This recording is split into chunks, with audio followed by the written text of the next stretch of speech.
A Garden Heart. Chapter 1. There are stories written in the stars, but you have to make it past the Earth's barriers. I was born in the middle of the 1980s in the birthplace of aviation. I grew up in the small town of Lebanon, Ohio.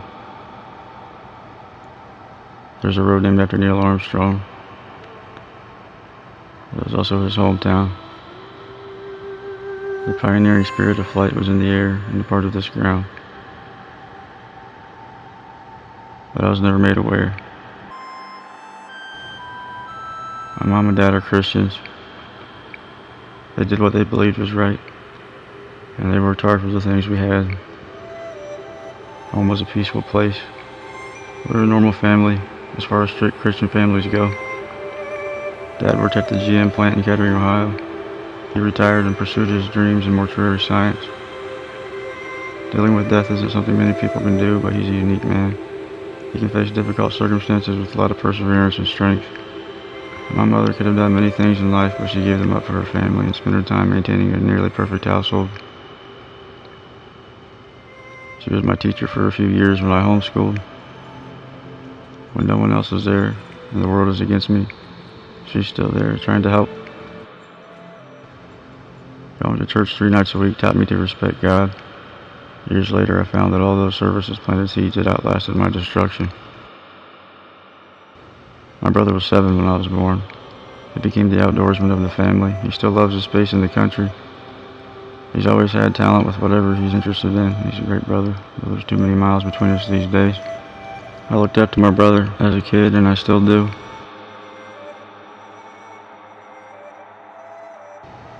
Our ancestors were old-fashioned church-going people, and my parents have remained members of the Red Line Church for my entire life.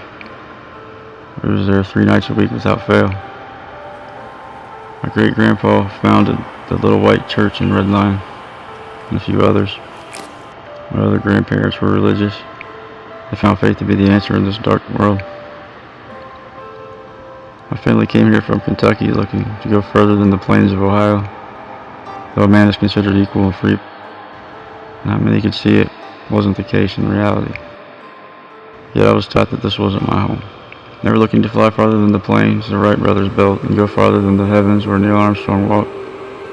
We already knew heaven must be more than flesh and blood, rocks and dirt. They weren't Amish. They used a light bulb like the rest of us, which was also invented here in Ohio. But it was the light of the light bulb that they were talking about and dancing around over. The light within our homes was impressive, but it didn't inspire too many of us or reveal much of what we needed to know.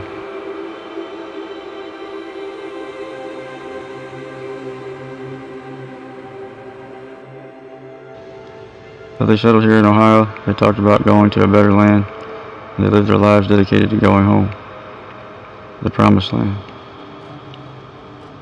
I suppose, like the other accomplishments in Ohio, I grew up in the root of all these things.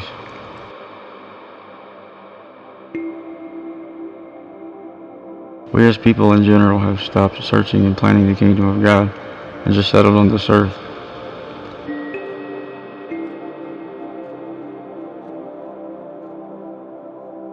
I can make the assumption that we as humans must have lived before. I'd say it takes a lot of growing from the dirt to become a human. I believe that this slice of time isn't the end. I believe we as humans will reap what we sow, just as we do now. If I have to live this life again, what am I really doing for myself if I remain self-centered? Ohio is the last place on earth that we as mankind journeyed before learning to fly the blue skies. It's the plain just across the river where black and white people are equal and free, a place where ends meet. Ohio. 2 circles are meant to be 1 circle high above the far reaches of humankind. I've been brought to the sacred altar by God the Father.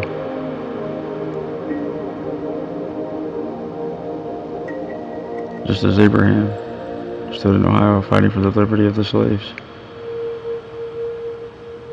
The Spirit of the Father fights for our liberty. What do all of our accomplishments add up to if we deem the inner man invalid? I've had to find inner flight to see the world with understanding. God used what is rejected by man to show the imprint of meaning and purpose in the life around me. They are not visible to most people's negative mindset, and it seems like positive people get consumed by the cares of life. The force of truth has been pulling us in the right direction, but the wayward think it's their destruction. Ohio is known as the heart of it all. If you take the word earth and move the last letter to the front, it spells heart. This planet among the rocks, hidden in the universe, is a growing and developing heart. True love, the garden heart.